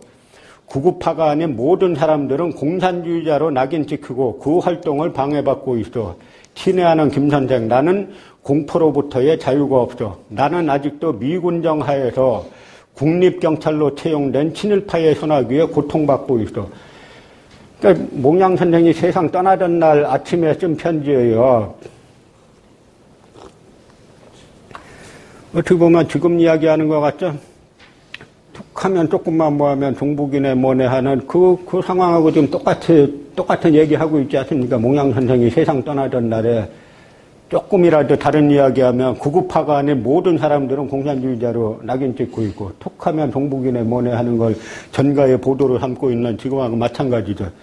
그럼 이 백이사가 뭐냐면 이 염동진이라는 인물이 만든 이 우파 테러 조직인데요. 아직 비밀에 쌓여 있어요, 이 실체가. 그 염동진은 왜 이 백이사가 뭐냐면 이 중국 공산당하고 국민당사 보면 재밌는 게 있어요. 이 정보국들이 있는데 이름이 정보국이라고 안 하고 장개석 군대의 국민당 군대의 정보국이 뭐냐면 군사위원회 조사통계국이에요. 그 조사통계국 대립이라는 인물이 있는데 이 대립이 말하자면 국민당 정보부장인 겁니다. 그래서 중국인들이 얼마나 재밌냐면 이 대립에 의해서 공산당 간부가 엄청 체포돼서 많이 죽었습니다. 그런데 대립이 사망하니까, 비행기 사고로 죽었는데 사망하니까 중국 공산당에서 애도한다는 성명을 발표해요. 이게 우리로선 이해가 안 가는 이 사람들인데, 이 대립이 만든 게 남이사라는 게 있어요. 중국 사람들은 이 푸른색 옷을 입잖아요. 그 남이사를 모방해가지고 우리는 하얀색 옷을 입으니까 백이사를 이게 이제 만든 건데, 이 사람은 일설에는 아주 베일에 쌓여있는 인물인데, 일설에는 한번 이제 염동진이 중국에서 활동하다가 이제 중국 공산당에 체포돼가지고 고문을 당했다는 겁니다. 그래서 뭐 눈이 멀었다는 이야기가 있는데, 이 사람이 장님이에요. 장님으로 이제 이 백이사를 조직해가지고 11명을 암살하는데, 그 여운형도 이쪽에서 암살한 건데, 연준혁도 그렇고, 그 미국 CIC라고 CIA의 한국 지부인데요. 이 CIC 문건에 의하면은 안도유도 이 백이사 당원이라고 당시 CIC 문건에는 그렇게 나와 있어요. 그 뭐 중도 좌파 정당들이 있고 이렇게 되는데, 각 당의 이제 친일파 문제 당론을 우리가 잠깐 살펴보면은, 이 조선인민당은 만 20대 이상 남녀의 선거권 및 피선거권을 확립하고 단 민족 반역자는 제외한다. 그 다음에 조선 내 일본 재산 및 민족 반역자의 재산을 몰수에 국유로 한다. 이렇게 되어 있고, 조선인민당은 친일분자, 파쇼분자 및 전쟁범죄자 등 일체 반동 세력을 철저히 소멸할 것, 일본 제국주의자 및 친일분자에게 몰수한 대기업을 국영으로 하여 국민경제의 발전을 도모할 것, 이렇게 되어 있고, 조선민족혁명당은 일본 제국주의 잔존 세력과 친일파 반동 분자를 철저히 숙청하고 일본 제국주의자 매국적과 부일, 반도의 일체의 공사제를 몰수하여 기업을 국영으로 하고 토지는 농민에게 분배할 것. 지금 국정교과서에서 친일파란 말도 과도하다라고 해갖고 뭐라고 썼다 그랬어요? 친일 세력, 친일 인사란 말도 있어요. 친일파 용어 너무 좋은 용어예요. 친일 할 수 있는 겁니다. 친중도 할 수 있고 친미 다 할 수 있잖아요. 친일 이거 용어 너무 좋은 용어예요. 친일파란 용어에는 그 상황이 잘 안 들어가 있어요. 이렇게 정확하게 부일반도 이렇게 써야죠. 매국적, 부일반도 이렇게 써야 교과서가 개정될 땐 이렇게 써야 맞는 거지. 친일파 하면은 우리가 친일파 구분할 때 1905년을 기점으로 크게 나눠야 됩니다. 왜냐하면 1905년에 친일파 중에는 애국자들이 많았어요. 이 김옥균을 비롯해서 이 사람들은 진짜 우리나라가 빨리 일본의 메이주신을 본받아가지고 일본식에 개혁하지 않으면 나라가 망한다 생각해가지고 일본을 좋은 의미에서 배우자라고 하는 그런 애국적 친일파가 1905년을 기점으로 자를 수가 있습니다. 1905년에 을단의약을 맺어서 외교권을 뺏어간 다음에도 친일하는 건 이제 매국적으로 이제 가게 되는 거죠. 그걸 그냥 친일파 이러니까 그냥 구분 없이 이 사람 저 사람 구분 없이 다 도매금으로 넘어가는데 구분을 해야 됩니다. 백범의 한국독립당은 뭐냐면 매국적과 독립운동을 방해한 자를 징치하며 그 재산을 몰수하여 국영사업으로 충용하고 토지는 국유로 할 것. 신한민족당은 일본인과 민족반역자의 토지를 몰수하여 경작자의 가족에 비준하여 분배하자라고 해가지고 전부 다 핵심은 친일파를 처벌하고 일본의 일제의 재산하고 친일파의 재산은 몰수해서 국유로 한다. 이게 모든 좌파뿐만 아니라 당시 우파 민족주의 정당들도 다 일관되게 주장하던 거죠. 그래서 이건 친일파 기준이 이렇게 쭉 돼 있는데요. 그러나 이제 아까 이승만이 46년 6월 3일 날 정읍 발언 이후에 결국 우여곡절 끝에 남한만의 단독 정부가 수립되는데 이때 보면은 이 결과를 보면 200석 중에 48년 5월 10일에 재원의회 때 제1당이 대한독립적성 국민의 이승만 계열이 1당인데 뭐냐면 200석에 235명이 입후보했는데 55석을 얻어갖고 득표율이 24%예요. 그 다음에 김성수의 한국민주당은 91명이 입후보했는데 29석 얻어갖고 12% 얻었어요. 대동청년단은 이승만 지지했는데 68명 입후보해서 12석 얻고, 조선민족청년단은 16명 입후보해서 6석을 얻고, 무소속이 85명으로 42.5% 제일 많았습니다. 이게 뭘 말해주냐면, 백범의 한독당이 전후의 선거에 참여했으면 일당이 됐다 하는 이야기예요. 이 미군정 3년하에 사람들이 너무 많은 혼란과 너무 많은 이게 친일파들이 다시 날뛰는 꼴을 보고 민심이 상당히 돌아섰습니다. 그러니까 백범이 전후에 참 이제는 자꾸 이제 저식민지 근대화론이니 어쩌고 하는 사람들이 임시정부 자체를 부인하려고 하니까 자꾸 이제 논의가 저 차원에 갇혀 있는데, 이제는 이 백범의 공과도 이야기 이제 할 때가 와야 됩니다. 이번에 당시 전후의 선거에 참여 안 한 거는 물론 이제 명분은 남한만의 이게 반대한다라고 해가지고 참여 안 한 명분은 옳지만 이건 현실의 정치지 않습니까? 그래서 만약에 이 한독당이 선거에 참여했으면 총선에서 압도적인 일당이 됐어요. 그렇게 되면 우리 역사가 또 많이 바뀌는 겁니다. 그런데 결국 이제 명분론을 너무 이제 앞세우다가 결국은 이제 선거 불참하는 바람에 다시 이제 이렇게 되는데, 처음에는 대통령제와 의원 내각제에서 뭐냐면 한민당은 아까 우리가 이렇게 보면은 한민당은 29석밖에 못 얻었죠. 근데 이 사람들은 돈이 많다 보니까 무소속을 다수 확보해가지고 80여 명을 확보했어요. 그래서 이 사람들은 한민당은 내각 책임제 당론을 세웠는데 그 대통령은 이승만 세우고 총리를 김성수가 맡아가지고, 그러니까 김성수가 맡아서 내가 책임지니까 총리가 다 하는 거잖아요. 그렇게 하려고 했는데, 이승만이 대통령제를 주장하니까 한민당이 수용해가지고 국무총리야 국무위원 과반수를 우리에게 주면은 협조하겠다라고 해가지고 이제 대통령, 국회에서 뽑는 대통령제가 되는데, 근데 이승만이라는 분이 이게 만만한 분이 아니잖아요. 그래서 총리야 국무위원 과반수로 이제 김성수가 달라 그러니까 이제 주는 걸로 내락해가지고 연합을 했는데 대통령 딱 되고 나서는 총리에 김성수를 지명 안 하고 유은영을 지명했어요.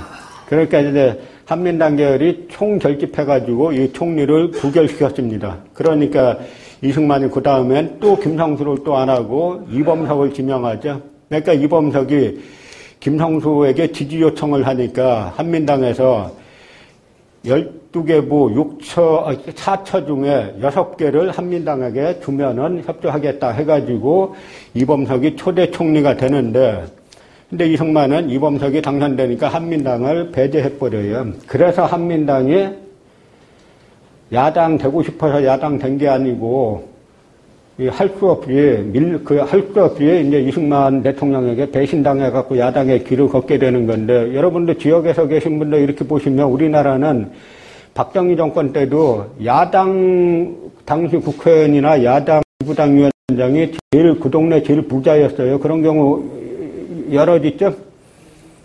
그 뿌리가 여기에 있는 겁니다. 한민당 출신들이 야당을 하면서 그렇게 되는 건데, 그래서 이제 보수야당 한민당이 탄생하게 되는 건데요. 이제 우리나라, 그래서 이제 정부 수립되고 난 다음에 어떤 일들이 있었는가. 이걸 보면은 48년 8월 15일에 여기 썼지 않습니까? 이게 대한민국 정부 수립 국민 축하식. 대한민국 정부 수립이라고 써놨어요. 이게 정부 수립하는 8월 15일 날 대한민국 정부 수립이라고 내걸었어요. 태극기 내걸고. 대한민국 수립 그렇게 쓴 게 아니라 대한민국 정부 수립 국민 축하식 이렇게 써놨죠.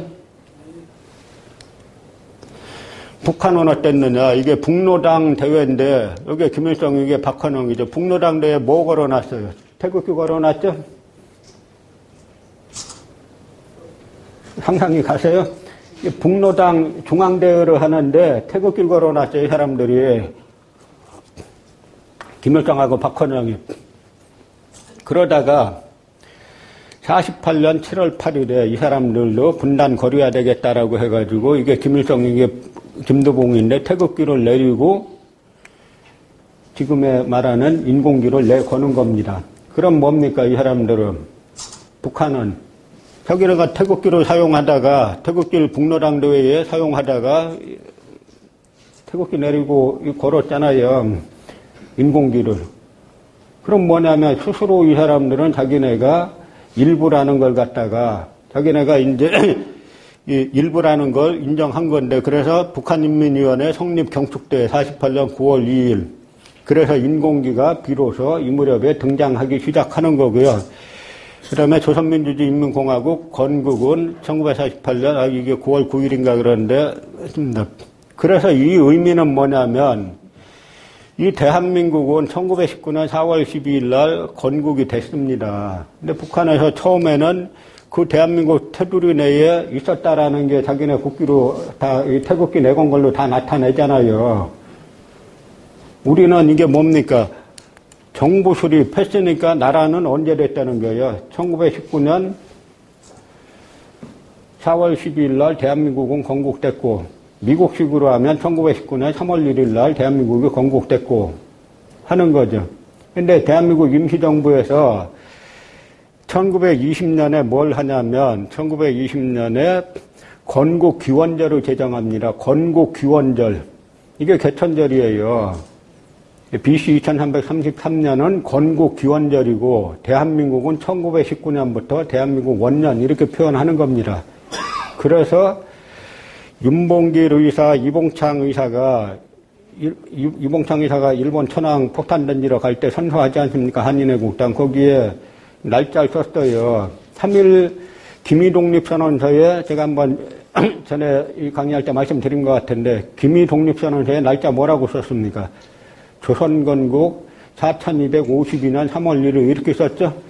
조선은 건국된 지 1919년 기점으로 4252년 그렇게 썼고, 그 다음에 대한민국은 1919년에 건국됐고, 그래서 이봉창 의사가 선서할 때 날짜가 대한민국 13년 12월, 그 다음에 윤봉 의사가 대한민국 14년 4월, 그렇게 선서한 날짜를 그렇게 썼어요.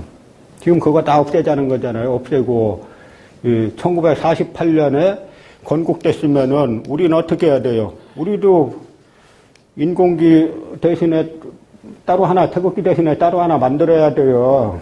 그 논리가 맞아야 되는 겁니다. 제 말이 틀립니까? 북한은 자기네 떨어져 나가가지고 인공기 만들었잖아요. 그럼 우리도 48년도에 건국했으면 따로 국기 만들어야죠. 왜 대한민국 국기를 왜 씁니까? 48년에 건국했는데. 그 이야기는 벌써 독립운동 자리 이제 부인하고자 해가지고 만드는 건데요.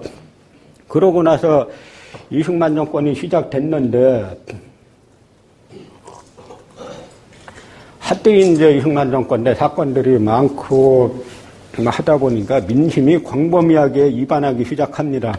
그러니까 뭐 멀리 갈 거 없이 일제시대 때 악질 고등계 형사들이 다시 이제 이 경찰 간부가 돼가지고 독립운동 하던 사람들 잡으러 다니고 뭐 하니까 그냥 독립운동 안 했던 보통 사람들이 보더라도 이게 용립이 되겠어요. 저 나쁜 놈들이 다시 자기 세상 만난 듯이 사람 잡아다 고문하고 죽이고 뭐 하니까 민심이 광범위하게 이반되잖아요. 그러니까 이제 공작 정치가 실시되는데 여러분들 이걸 보셔야 돼요. 6.25 일어나기 1년 전 1949년 6월에 1년에 커다란 세 사건이 일어나요. 그 첫 사건의 전주곡이 뭐냐면 국회 프락치 사건인데요.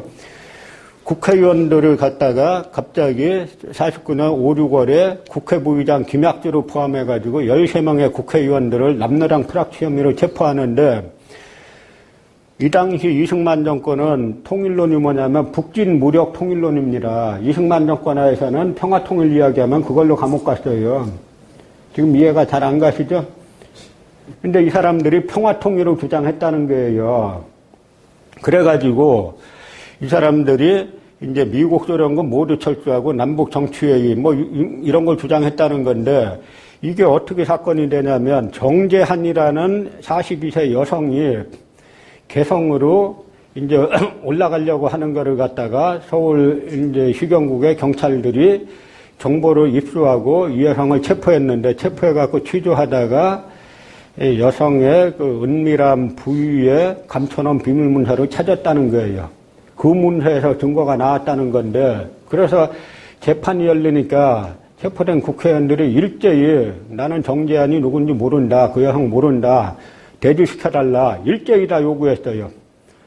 그 유일한 증거가 그 정재한이란 여성, 남로당 특수공작원을 체포했는데, 이 공작원이 여성의 은밀한 부위에 이 감춰놓은 문서를 찾았는데, 그게 유일한 물증이에요. 이 정재한이란 여성하고. 그 재판정에 당연히 정재한이 나와야죠. 변호인하고 피고인이 계속 요구하는데 끝내 안 나타났어요. 그래서 당시 이걸 참관한 핸더슨이라는 미 대사관 문정관이 정재한은 가공인물이다. 그런데 이 국회 프락치 사건으로 국회의원들이 이때 군인들이 또 개입돼가지고 당시 헌병대하고 이 김상용이 있던 이 특무대 있잖아요. 이쪽에 현역 국회의원들 막 잡아가고 그랬어요. 그러니까 국회 활동이 극도로 이제 위축이 되는 상황에서 이 사건이 왜 중요하냐면 이 국회 프락치 사건을 빌미로 반민특위 해체를 요구하는 거예요. 그러면서 이제 반민특위 사무실에 때로 몰려가가지고 이 반민특위는 공산당도 소굴이라고 주장하면서 이 국회 프락치 사건 가지고 해가지고 6월 3일 날 국민계몽대라는 사람들 300~400명의 군중들이 반민특위 사무실에 몰려가가지고 특위가 다 공산당 소굴이다라고 주장하면서 때려엎고 하는데, 그래서 반민특위에서 경찰 요청했더니 경찰이 안 와요.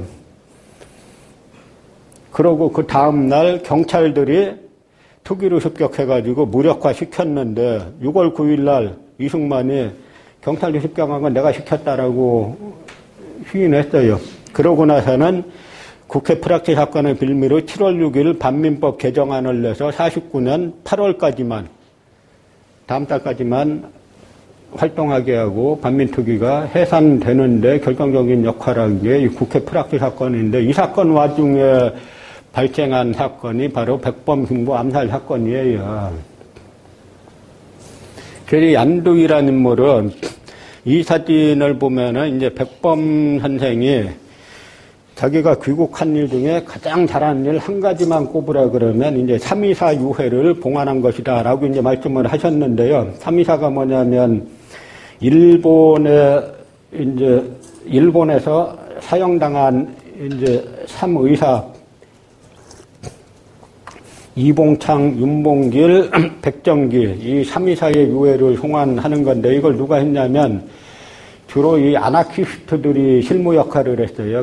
그 담당하셨던 이제 이문창 선생님이란 분이 아직도 90세로 살아 계셔갖고, 엊그제 이제 이문창 문존이라는 이게 이제 책을 발간하셨는데, 저하고 잘 아시는 분이죠. 근데 이분이 이제 백범의 명을 받아갖고 실무 역할을 하는데, 왜 아나키스트들이 하냐면, 해방 이후에 옥에 갇혀 있던 사람 중에 그 박열의사라고 있지 않습니까? 일본 뭐 황태자 암살하려고 했다가 김자문자라는 일본인 여성하고 뭐 이제 옥중 결혼하고 해가지고 일본 아주 센세이션 일으킨 분이 있는데, 이분을 비롯해서 아나키스트들이 나와가지고 처음에는 일본 민단을 만들었어요. 그 아나키스트 조직이 있으니까 이 양쪽에서 일본 내에는 박열을 비롯한 아나키스트들이 유해 이 송환 작업을 하고, 그 다음에 남한 내에서는 이제 이런 분들이 하시는데, 그래서 이 3.24 유해가 봉환될 때 당시 해방자호라는 열차가 있었는데, 백범 선생이 부산까지 내려가셔가지고 사람들 엄청 몰려서 이제 3.24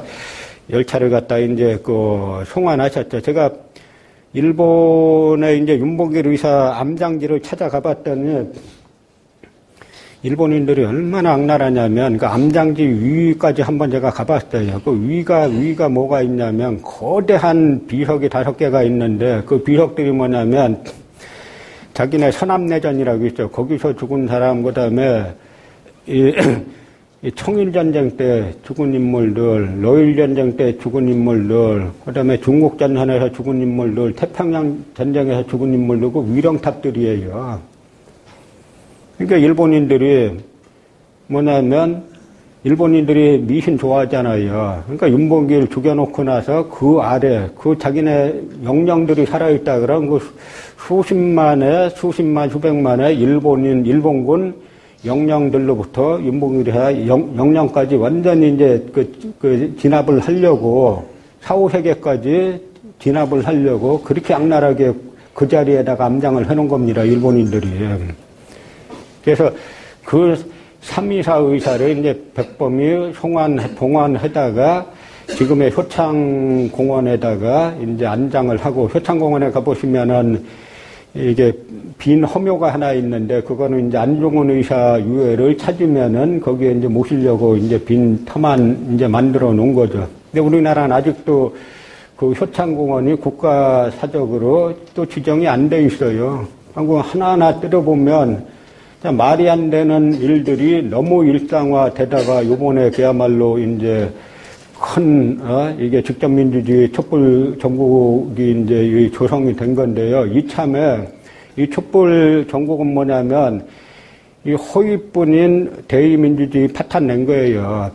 여기서 대통령 한 명 갈아치우고 끝내면 안 되는 겁니다. 이참에 온갖 불합리한 요소를 갖다가 직접 민주주의 정식으로 이 대한민국 자체를 재개조해야 돼요, 이번 기회에.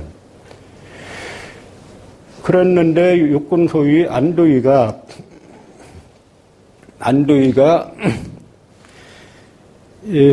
입당을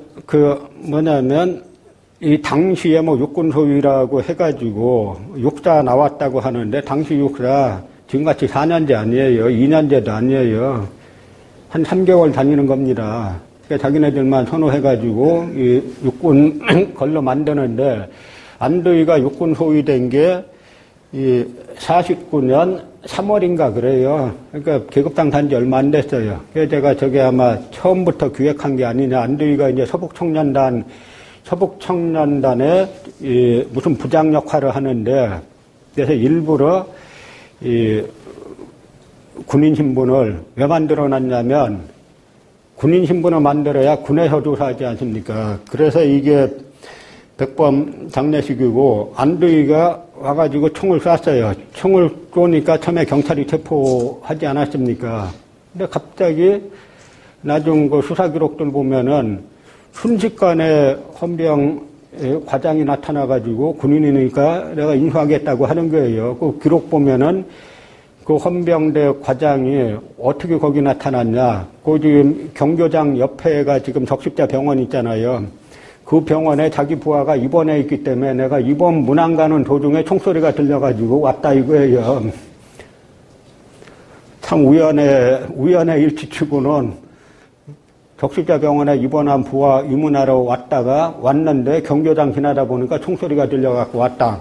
하니까 이 당시 순경이 워낙 큰 사건이니까 인수를 거절하니까 그 다음에 이 전봉덕이 이제 나타나가지고 인수하는데, 이 사건에 왜 이승만 배우설이 계속 나오냐면은 이 전봉덕이 사건 당일날 헌병대 부사령관이었는데 사건 당일로 이승만이 사령관으로 승진을 시켜요. 그래서 헌병대에서 조사하지 않습니까? 근데 이 전봉덕이 누구냐면 일제시대 때 경찰 간부예요. 이제 그래서 당시 일제시대 때 고등문관 시험 행정과하고 사법과에 동시에 이제 합격한 외우기는 잘한 뭐 그런 인물이라고 볼 수 있는데, 이 인물의 딸이 누구냐면 그 유명한 그 전혜린이 양반 딸이에요. 전혜린 씨가 독일에서 이게 자살을 하고 한 그거에 저는 그 집안 그게 전 있다라고 보는데, 그러니까 이 전봉덕이 제가 뭐 유종 관장님한테 말씀 들었는데, 제가 80년대에 이제 유종 관장님이 민정당 원내총무 되고, 그 당시 이제 민정당 내에, 그러니까 이제 전두환 정권에 음이 많지 않습니까? 음이 무지하게 많은데, 양적인 측면도 조금은 있어요. 그중 하나가 백범 암살 진상규명위원회를 만들겠다라고 하니까, 유종 관장님이 하루는 그 집을 안 되는 거예요. 전봉덕 집을 갖다가. 한 번은 가다가 내려서 잠시 문패를 봤다는 거예요. 그렇다 한 달 있다 가다 보니까 문패가 없어졌다는 거예요. 그래서 알아보니까 미국으로 도망갔다는 겁니다. 백범 암살 진상규명위원회가 만들어진다라는 말을 듣고 짐 싸갖고 미국으로 도망간 거예요. 거기에 또 관계되는 인물이 특무부대장 김창룡인데, 김창룡은 당시에 뭐 이제 사람을 갖다가, 자기가 뭐 헌병 5장 출신이에요. 일본군 헌병 5장 출신인데 나중엔 장군까지 돼가지고 엄청나게 많은 사람을 죽이는데, 하도 이제 사람 많이 죽이고 여순 반란 사건 때 좌익계만 숙청당한 게 아니라 군부내에 남아있던 광복군 계열들이 대거 이 공산당으로 몰려갖고 대거 죽었어요. 이분들이 사형당할 때, 총살당할 때 대한민국 만세하고 총살당했어요. 그럼 대한민국 만세하고 총살당하는 사람들이 좌익이겠냐고요. 조선민주주의 뭐 이렇게 나오든지 뭐 그래야 맞는 거죠. 그런데 이때 이 김창룡이 하도 전행을 하니까 이 허태영 대령하고 이 운전병 그리고 2명의 민간인이 군복을 입고 나중에 출근길에 기다리고 있다가 쏴서 죽였어요. 그런데 현역 소위인 육군 소위 안두희가 군인 신분으로 그 민족의 지도자 대정치인을 갖다가 쏴서 죽였잖아요. 안두희가 감옥 생활 얼마 한 줄 아세요? 얼마 있을 것 같아요? 딱 1년 했어요, 1년. 그리고 석방되고 나서 다시 군인이 됐어요. 그 다음 달에 중위로 승진합니다. 그럼 이 김창룡을 저격해서 죽인 사람들은 그럼 어떻게 됐느냐? 4명, 운전병까지 다 사형당했어요. 지금 이렇게 보면 참 우리가 험난한 세월이 살아온 건데요. 그러다 보니까 1950년 5월 30일에 이제 제2회 2차, 제2회 이제 일제 총선거가 있었는데, 이때 득표를 보면 아주 재밌습니다. 지금 촛불전국 한국 사람들 똑똑하잖아요? 이때 우리가 생각할 때는 저 당시 분들은 우리보다 정치의식이 못할 것이다 하고 웃기는 이야기예요. 어떻게 됐냐면, 독립적성중앙회 이승만 계열이 55석에서 14석으로 줄어가지고 득표율이 6.8%예요. 집권 여당이 얻은 득표수가 6.8%입니다. 1950년 5월 30일 선거 때. 그리고 민주국민당, 한민당 후시는 69석에서 24석, 9.8% 됐어요. 그리고 대한국민당 윤치영은 9.7%였고, 다 당시 이 집권 이쪽 세력은 10% 넘은 데가 없어요. 그럼 대다수 누가 했느냐? 전체 210석 중에 126석은 무소속이다 얻었어요. 그래서 이승만 정권은 저때 끝난 겁니다. 집권당이 6.8% 됐는데 뭘 하겠어요. 근데 이걸 누가 살려주느냐? 25일 있다 김일성이 북한군이 남침하잖아요. 근데 우리가 북한의 남침을 볼 때도 우리는 어떻게 배웠습니까? 1950년 6월 25일 일요일 새벽 4시 항상 이 얘기 하잖아요. 그럼 전혀 조짐이 없었느냐? 휴전선에서 매일 충돌했어요.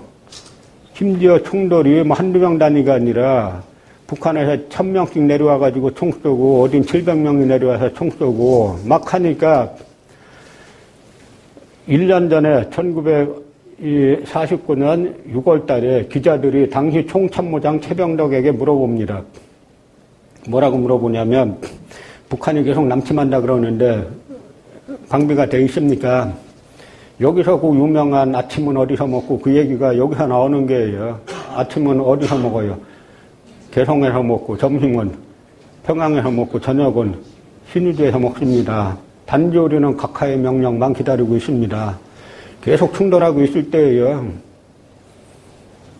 그러다가 실제 북한이 남침했잖아요. 실제로 어떻게 됐어요? 아침을 어디서 먹어요? 이승만 대통령이란 분은 혼자 특별열차 타고 대구까지 갔다가 너무 많이 갔으니까 다시 대전까지 오고, 그 다음에 한강다림 끊어놓고, 한강다림 끊어놓고, 그 다음에 방송으로는 나는 수도 서울을 목숨 걸고 지킬 거다라고 해가지고, 당시 이제 납북된 사람들 중에 조수왕 선생 비롯해서 납북된 의원들이 여러 명 있는 게, 이 독립운동가 출신들이 여러 명 납북되잖아. 이 사람들은 이승만 대통령이 끝까지 서울 사수하겠다라고 하는 방송을 듣고 국회에서 서울 사수 결의를 해요. 그러니까 독립운동가들이니까 북한하고 목숨 걸고 싸우겠다고 남아 있었던 거예요. 이미 도망가고 그 다음에 다리 끊은 줄은 모르고. 그러고 나서는 나중에 돌아와갖고 부역자 처벌한다고 해가지고 또 이제 많은 사람들이 다리 끊겨서 못 내려간 사람들이 이제 무수히 많이 죽게 되는데, 그래서 김창룡이가 죽인 사람이 약 25,000명쯤 된다고 하는데, 그 김창룡 비문을 누가 써준 줄 아세요? 한국 국사학계의 태두 이병도가 써줬어요. 김창룡의 비문을. 그래서 제가 그 구조가, 그래서 내가 아까 서두에 말씀드렸다시피 역사라는 걸 이리관지가 돼야 된다. 그러니까 이 지금 우리가 현대사 이게 잠깐 이렇게 들어보셨지만 상당히 이제 굴곡된 이 궤도 속에서 우리나라가 보면은 참 우리 국민도 위대하다는 생각이 드는 게, 이 상황 속에서도 계속 어쨌든 이 정치적 민주화도 달성했고 산업화도 달성했고 왔지 않습니까? 그러나 이제는 아직까지 이런 식의 정치 행태를 이제 반복하려고 하다가 지금 거대한 이제 민심의 저항에 부딪혔는데, 아까 말씀드렸다시피 A라는 대통령을 B라는 대통령으로 바꿔놓고 이제 끝났다, 이렇게 하면 안 되는 거예요. 이제는 이 구조 자체를 바꿔야 되는데, 우리나라 명예훼손법 중에 뭐가 있냐면 사실 적시에 의한 명예훼손이 있어요. 여러분 말이 됩니까? 사실을 적시했는데 명예가 훼손되면은 그게 명예냐 이거예요. 사실 적시에 의한 명예훼손죄가 있어요. 또 뭐가 있냐면 망자에 대한 명예훼손죄가 있어요. 죽은 사람. 시한도 없어요. 그래서 제가 한번 법대 교수들에게 물어봤어요. 아니 망자에 대한 제가 그 법으로 하더니 협박을 많이 받았기 때문에 이거 누가 만들었냐. 망자에 대한 명예훼손죄. 내가 볼 때는 이게 친일파들이 만든 것 같은데 아는 사람이 없어요. 우리나라는. 근데 그것도 앞으로 우리나라가 노벨상 시즌만 되면 한없이 초라해지는데 이게 다 이제 역사가 잘못돼서 그래요. 이 역사들이 이제 바로잡히면은 이제 우리나라가 진짜 정상국가가 되리라고 생각하고요. 마지막으로 이제 지금의 이제 친일 구조, 남북 대결 구조를 청산하고 새로운 대한민국을 건설하는 게 이제 우리의 그 과제인데 이게 바로 이제 46년 8월 15일 날 광복 1주년 기념식에 백범 선생이 참석해가지고 이제 연설하는 건데 세계 각 민족과 각 나라하고 우리와의 결사하는 관계가 맺어질 거라고 아주 희망 섞인 말씀을 하셨는데 저런 말씀들이 앞으로 현재 진행형이 되는 그런 나라를 만들어야 되겠다라는 이제 말씀을 드리면서 오늘 말씀을 마치겠습니다. 고맙습니다.